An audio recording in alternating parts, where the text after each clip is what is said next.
Looking back to those 50s and 60s, yes. You were the trendsetter. You were Tony Curtis. People copied you in everything you did. Were you conscious that you were setting trends? I was unconscious.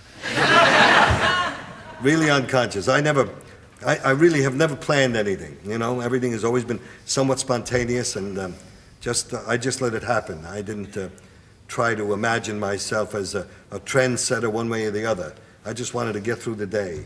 You know, the meaning comes after the work.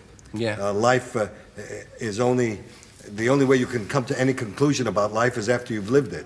People have asked me, when am I going to write it? But then you're dead. Yeah, but people have asked me to write an autobiography. I said, but I can't do it. I don't know how it's going to end. Yes, but it'd be too late by the time it right. And then who would want to read it? Well, I mean, a lot of people are writing sort of Hollywood exposés. Oh, well, but yes. Well, I mean, Jackie Collins wrote Hollywood Wives. I've had more Hollywood wives than she has. I mean, you know, it's crazy. Boasting again. Yeah, right on.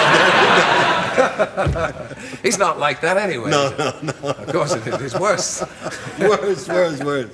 And you, Terry, how are you? I'm bearing up under the unequal strain. It's the throat, you know. How many of these shows have you done so far? Oh, shut up.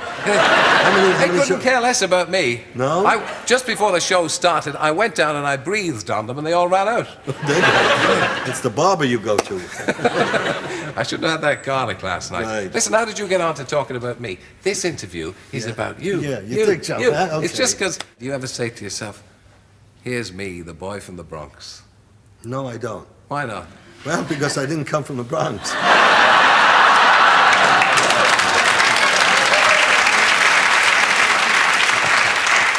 I came from Manhattan.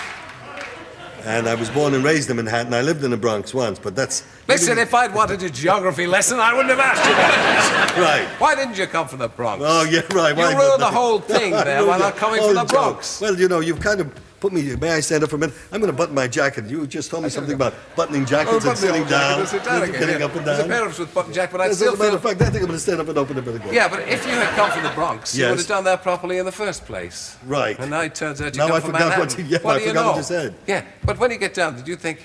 Because remembering the parts that you had Yes. and all the rest of it, you had a very marked Bronx accent, although you came from Manhattan. Let me say this. Living is living. From the first day you're born, the fact that you end up in the movies doesn't make you any more special than before you ended up in the movies. Of course not. So, you know, I don't reflect on it. Oh, poor little boy from the Bronx or Manhattan ends up a famous movie actor. To me, both are distinct, strong, and positive. One cannot forget your past, and you cannot forget your present. And you hope for the future. You know, I've learned a very important lesson. I've come through a very serious illness. I'm an alcoholic and have a drug addiction. And this really almost killed me. And I didn't know it. You know, I thought I was weak-willed, and this was what usually people thought of people who drank a lot or used drugs. But I have since found out through research that's been done in America that it's a disease.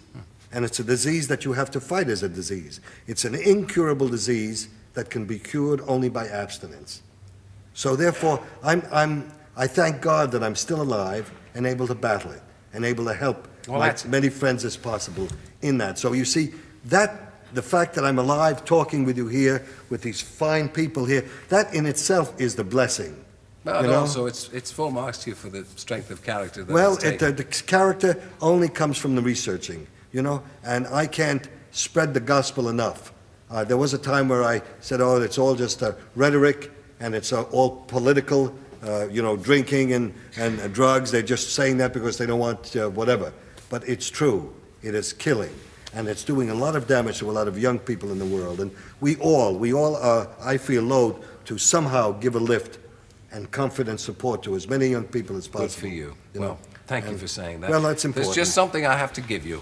What's a little that? Surprise. Oh, my God. Even as we speak... Where did you get that from? I've been hiding it for some years. The old cane... Hello? J.R. hat. Oh, blimey. How long have you... Hey, how long Where have did you this been come missing from? that? I stole it I've been the last missing time it you were over here. No. I nicked it from you, yes. Did you nick it from me? The old cane and the hat. Bend over. Look at that. Well, I'm so happy you got my sticking hat for me. Isn't that a nice gun? Wonderful, yeah. I love it. Where did you find it? Tell me. Let that be my little secret, All right, shall we? gee, man. What a fine show this is. Tony Curtis, happy ladies and I am gentlemen. to be here, ladies and gentlemen.